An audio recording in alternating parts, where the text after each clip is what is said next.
The number on your screen doesn't feel real. It never does at first. You refresh it anyway. Level 1, the $500 account. You fund it on a Tuesday night with money you were saving for something else. You don't tell anyone. The platform loads and you see your balance sitting there, $500, and for a moment, it feels like a door has just opened in a wall you've been staring at your whole life. You buy something. You don't know exactly why that one. You saw it mentioned somewhere, a forum, a video. Someone said it was about to move. It moves. Up.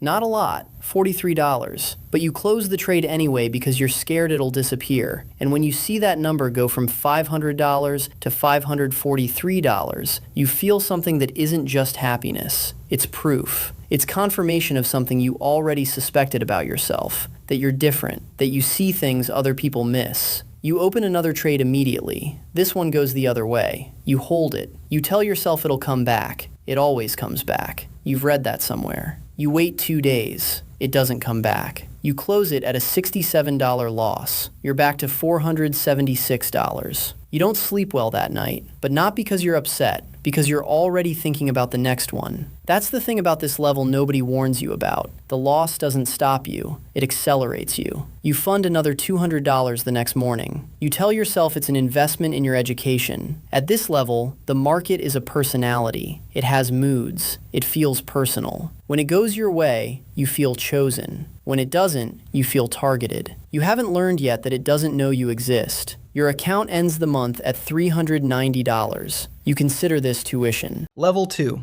the $5,000 account. You've been doing this for 7 months. You've read 3 books. You've watched more hours of content than you've slept.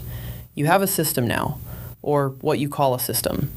Entry rules, a watch list, a notebook where you track your trades by hand because you read that the best traders do that. You deposit $5,000 with rent money you freed up by cutting something else.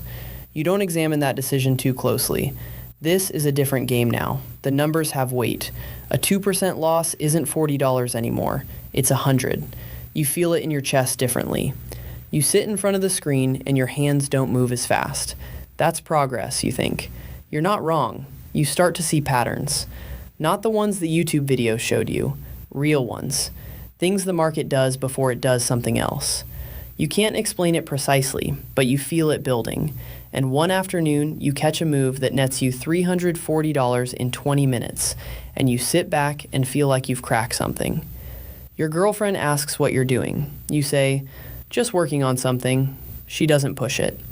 The account grows to $6,800, then pulls back to $5,200. Then you make a trade on a news event you misread, and you're at $4,100 in 40 minutes. You stare at the screen. You don't close it. You sit with it.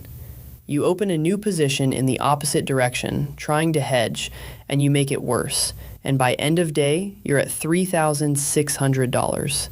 You don't tell anyone. You fund another $1,400 to bring it back to $5,000, and you don't write that in the notebook. That's the hidden accounting that starts at this level. 2 sets of books, the one you track and the one you don't. You've started editing your own history. Not lying exactly, just curating. Emphasizing the $340 afternoon, minimizing the $1,400 refund. You are beginning to protect the story more than the money. Level 3, the $25,000 account. You clear the PDT rule on a Thursday. Pattern day trader. $25,000 minimum to make unlimited trades in U.S. equities. You've been waiting for this the way other people wait for a promotion. It feels like a gate you finally walked through. The account is real now. The money took 2 years to accumulate, pulled from a salary that doesn't know you're doing this, from side work, from a structured settlement you cashed out early and told your mother was for a car. You have a setup. 2 monitors, a data subscription, a scanner you paid $150 a month for, a private Discord where people share ideas. You pay for that too. You think of yourself as a trader now, not someone who trades, a trader. There's a difference, and you feel it when you wake up at 6:45 a.m. and check futures before you're fully conscious. At this level, you start to encounter a new kind of pressure, consistency. You had good months before. Flukes feel the same as skill until you have to repeat them. Now you're tracking your metrics: win rate, average winner, average loser, profit factor. The numbers tell a story, and the story isn't as clean as the one in your head. You have 3 losing weeks in a row, not catastrophic, but consistent in a way that means something. You are doing something wrong at a repeatable level, and you don't know what it is. And that specific uncertainty, skilled enough to know you're wrong, not skilled enough to know why, is the most dangerous place in this entire journey. You hire a trading coach for $2,000. He tells you things you already know.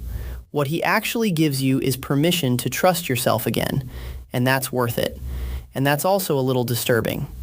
The account closes the year at $31,000. You are profitable. You are not yet good.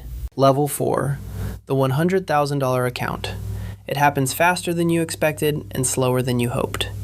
You have $100,000 in a trading account and it no longer feels remarkable. That's the first sign something has changed in you. 12 months ago, this number would have been a fantasy. Now it's a working balance. You need it to be this size to take the positions you take. The money has become a tool, and tools don't impress you. You trade size now, real size. You're moving in and out of positions that most people will never see in their brokerage accounts in their lifetimes. You manage 6 figures in positions before lunch, and none of it feels real anymore. Your relationship ended. You didn't fight. There was nothing dramatic to point to. She said you were somewhere else, even when you were in the room.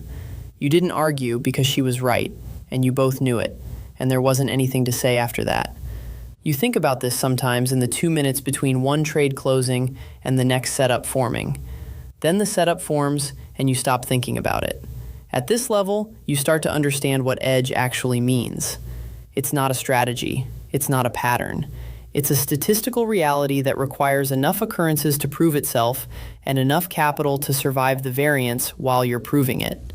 Most people wash out before the sample size is large enough. You understand this now. You were almost one of them. You also start to understand what the market actually is. It's not a mechanism. It's not a system. It's a collection of humans making decisions in real time based on incomplete information and overlapping incentives. When you buy, someone sells. Someone is wrong. You are in a zero-sum environment dressed up to feel like an economy. This is not cynicism. This is clarity. You start to find the other people who understand this. They talk differently, quieter, less excited, no alerts, no hype. They ask boring questions, and they ask them precisely. You feel more at home in their company than anywhere else, and you notice you have started to find most other conversations slightly annoying. Level 5, the $500,000 account. You don't feel like celebrating. That's not performance. That's not humility for the camera. You genuinely don't feel it. $500,000 with your name on it, and the primary emotion is a low, stable pressure. The kind of pressure that doesn't spike because it never leaves. You feel it when you wake up. You feel it on the weekends when the market is closed. You feel it at dinner with your parents when they ask how things are going, and you say, "Good," and change the subject. Your entries are surgical now. You wait. You've learned to wait in a way that would be unrecognizable to the version of you who funded that first $500 account. You have setups you won't touch if the spread is wrong. You have rules you violated exactly twice in 4 years, and both times you paid for it immediately, as if the market had been watching. Maybe that's superstition. Maybe that's pattern recognition. You're no longer sure where one ends and the other begins. At this level, you start to feel the liquidity. You are big enough now that your entries affect what you're entering. On thinly traded names, you can see your own order in the tape. You've become part of the machine you used to just watch. That should feel powerful, and sometimes it does, but more often it just feels like responsibility without any ceremony. You don't talk about your account size, not because of some rule, because you've watched what happens when people find out. The shift in how they look at you, the calculations you can see them running, and you'd rather not participate in that. Your social life has contracted to a radius that contains almost nobody. You tell yourself it's necessary, that focus requires this, that you'll reconnect with people when you hit the next milestone. You've been saying that since the $25,000 account. Level 6, the $2 million account. Somewhere around here, the nature of the game changes. You're not trading anymore. Not exactly. You're allocating, managing exposure. thinking in terms of portfolio construction and correlation and drawdown curves and risk-adjusted returns. The vocabulary has shifted, and so has the work. You spend more time in spreadsheets than on charts. $2 million generates problems you didn't anticipate. Tax structure, entity formation, estate planning. You have a lawyer now, an accountant who specializes in traders, a prime broker relationship you negotiated yourself. You spend 3 weeks dealing with a compliance issue that has nothing to do with trading and everything to do with having money in the system. You are no longer just a person with a skill. You are a structure. You meet other people at this level occasionally, not often. These meetings have a specific quality to them, careful, almost formal, even when the setting is casual. Everyone is measuring. No one shows their full hand. The camaraderie you felt in the $25,000 Discord is gone. At this level, there is professional respect and there is strategic interest, and those are not the same as friendship. You are very good at what you do. You know this with a certainty that has no arrogance in it. It's just a fact, like knowing how tall you are. You've been tested by every market condition in the last several years. Crashes, squeezes, slow grinds, news cycles, liquidity crises, and you are still here with a number that grows. The evidence is in the account. What the account doesn't show is what it cost. Not money. You. The person who funded that first $500 account on a Tuesday night. Excited, naive, half terrified. You can remember them. You can describe them in detail. But you don't have access to them anymore. That's not grief exactly. It's more like looking at a photograph of someone who lived in your house before you. Level 7, the 8-figure account. The call comes at 6 a.m., not with urgency. That's not how things work at this level. It comes scheduled, professional, from someone whose only job is to make sure your capital is positioned correctly before the open. You take the call in the kitchen. You make coffee while you listen. You say 3 words and hang up. You have crossed into a tier where the money generates problems money has to solve.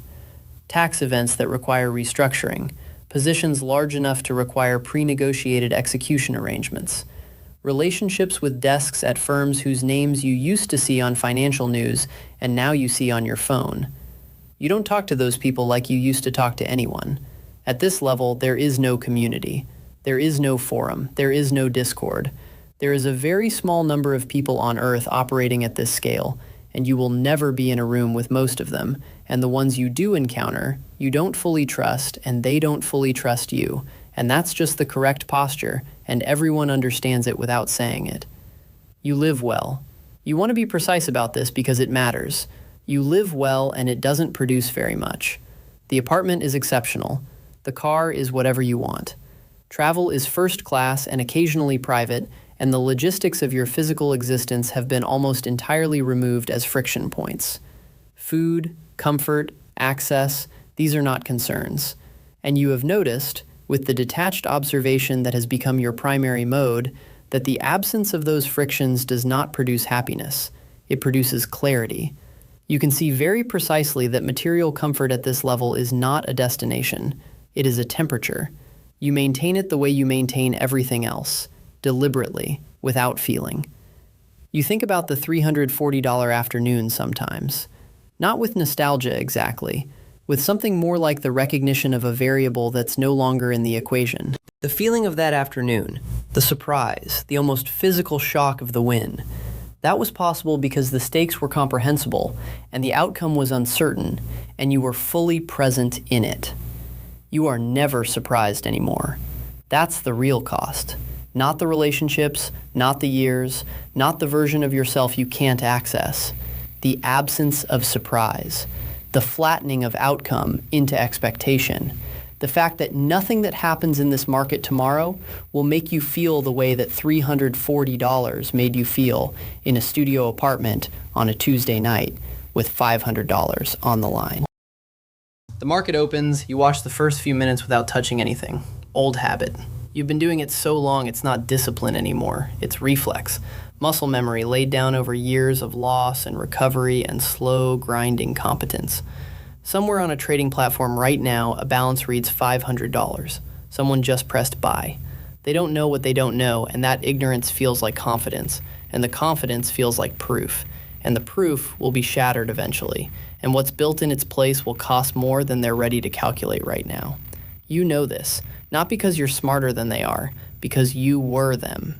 The screen flickers. You place the order. Somewhere, someone just stepped in. They think it's simple. They're wrong. But they'll learn.